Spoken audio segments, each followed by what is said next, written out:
የጨዋታ ማሟሻ ማሟሻ ከወዲህም ከወዲያው ለመንገርም ለመዘከርም ማሟሻ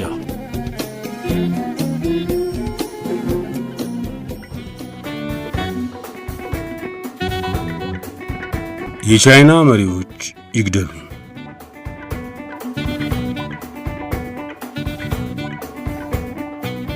እንደ አውሮፓ አቆጣጠር ጁን 30 1997 እኩለ ሌሊት ደወል እንደተደወለ ሆንግ ኮንግ ከታላቋ ብሪታንያና ከብሪቲሽ ዘውድ የ156 ዓመት ቅኝ ግዛት ተላቃ ከእናት ሀገሯ ቻይና ጋር ተቀላቀለች። በካፒታሊዝም ተኮትኩታ ለ156 ዓመታት የበለጸገችው ሆንግ ኮንግ በኮሙኒስት ሥርዓት ስር ስትገባ ምን ይውጣት ይሆን ተብሎ ተፈርቶ ነበር። የቻይና መሪዎች ምናቸው ሞኝ ነው።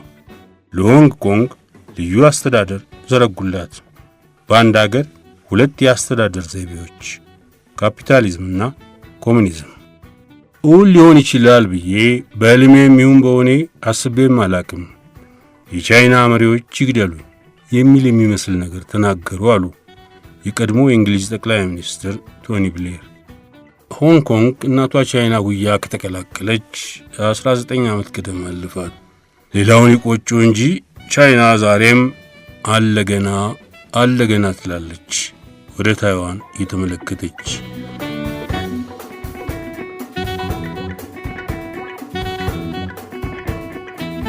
ኮሎኔሉ ፕሬዝዳንቱ ነው።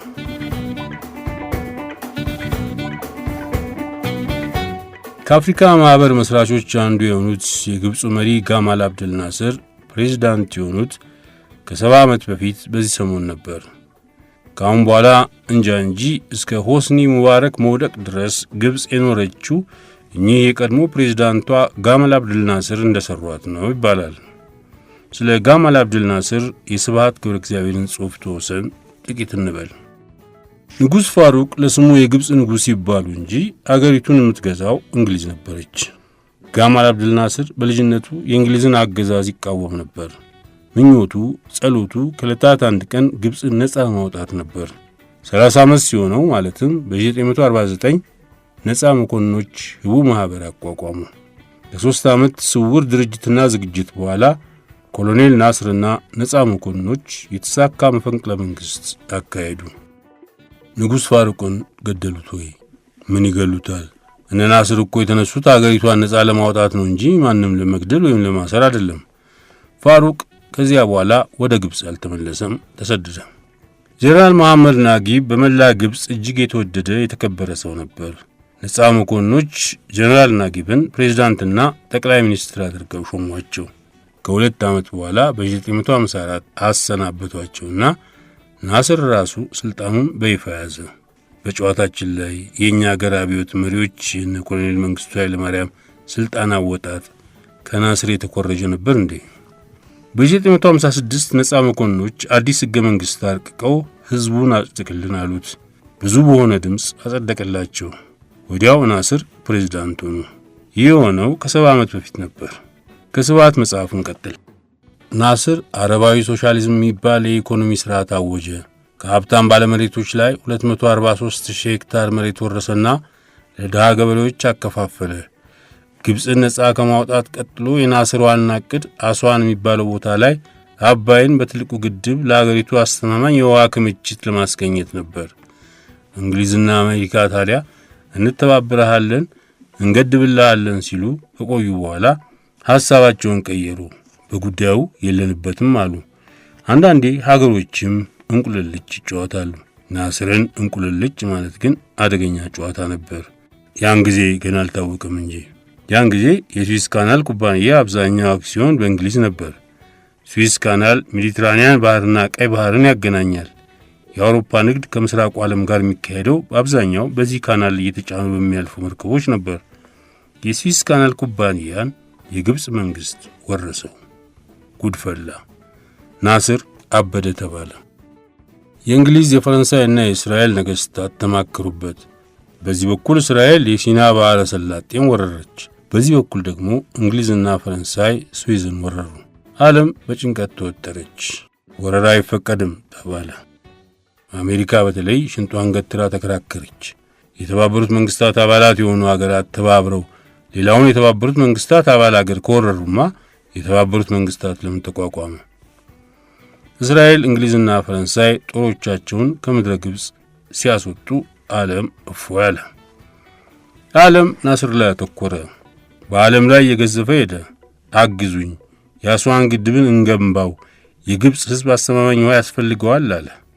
ያው አንገብጋቢው የዳቦ ጥያቄ ነው። ሶቪየት ኅብረት ሳታመነታ ኢንጂነሮቿን ላከች። ግብጽን ያህል የሶስተኛው ዓለም ትልቅ ሀገር ከምዕራብ ሀገር ስትኮራረፍ ሶቪየት ኅብረት ወዲያውኑ የወዳጅነት እጇን መዘርጋቷም አይቀር ነው። ሆነ። ግድቡም ተገደበ። ሐይቁም ከነስሙ ናስር ሐይቅ ተሰኘ።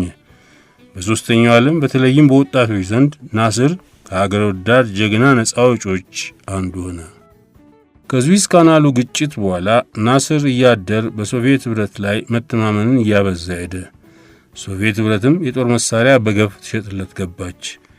ጀግና ሄዶ መደናቀፉ አይቀርም። ናስርም ተደናቀፈ። በ1967 በጋዛ ሰላጤ ተሰማርቶ የነበረውን የተባበሩት መንግስታት የሰላም አስከባሪ ኃይል አስወጣ። ኤላት የተባለችውን የእስራኤል ብቸኛ የቀይ ባህር የነበረችውን የወደብ ከተማ ዘጋት። እስራኤል ተነሳች። አንድ አይናው ጀነራል ሞሼ ዳያን በ6 ቀን ጦርነት ግብጽን ድል አደረገ። አቤት ስንትና ስንቱን አንድ አይና ልጅ ነው። ከዚያ በኋላ እጽል ስሙን ሞሼ ዳያን ያልነው። ሌላ መሪ ቢሆን ውድቀቱ ነበር። ናስርም ውድቀቴ ነው ብሎ ከስልጣን ተሰናበተ። አይሆንም አለ ግብጽ ሕዝብ። ብዛቱ ታይቶ ተሰምቶ የማያውቅ ሕዝብ ሰላማዊ ሰልፍ ወጣ። ጋማል አብደል ናስርን እንደግፋለን፣ ለዘላለም ይኖር አለ። ናስር ወደ ስልጣኑ ተመለሰ። በ1970 ጋማል አብደል ናስር በልብ ሕመም ሞተ።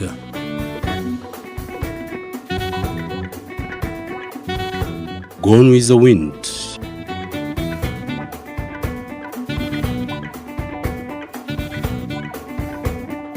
ጎን ዊዝ ዘ ዊንድ የማርጋሬት ሚሼል ረጅም ልቦለድ ድርሰት ነው። በአሜሪካም ሆነ በመላው ዓለም በብዙ ሚሊዮን ኮፒ የተሸጠ የአሜሪካን የእርስ በርስ ጦርነትን ታሪክ የሚተርክ ግሩም መጽሐፍ ነው። እኛም አገር ነገም ሌላ ቀን ነው በሚል በነብይ መኮንን ተተርጉሞ በግማሽ ታትሟል። ማርጋሬት ሚሼል በዚህ ልቦለድ መጽሐፏ በ1937 የፑልትዘር ፕራይዝ ፕሮፊክሽን ተሸላሚ ስትሆን መጽሐፉ ለፊልም ሥራ ተሰናድቶ እየተሰራ ነበር። ሊቪየን ሊ እና ክላርክ ጌብልን በመሳሰሉ ድንቅ ተዋናዮች የተሰራው ጎን ዊዝ ዘ ዊንድ እጅግ የተወደደና የተጨበጨበለት ፊልም ሆነ። የቦክስ ኦፊስ ወይም የትኬት ገበያ ሪከርዱን ንዶ ብዙ ተመልካች አተረፈ። በሲኒማ አፍቃሪያንም ተወዶ ሽልማቶችን የወሰደ ፊልም ነበር። ለማንኛውም የማርጋሬት ሚሼል ጎን ዊዝ ዘ ዊንድ መጽሐፍ መጀመሪያ ህትመት አደባባይ የወጣው ከአንድ 90 ዓመት በፊት ነበር። ጁን 30 1936 ዓ.ም በዚህ ሰሞን winner of 10 Academy Awards including Best Picture.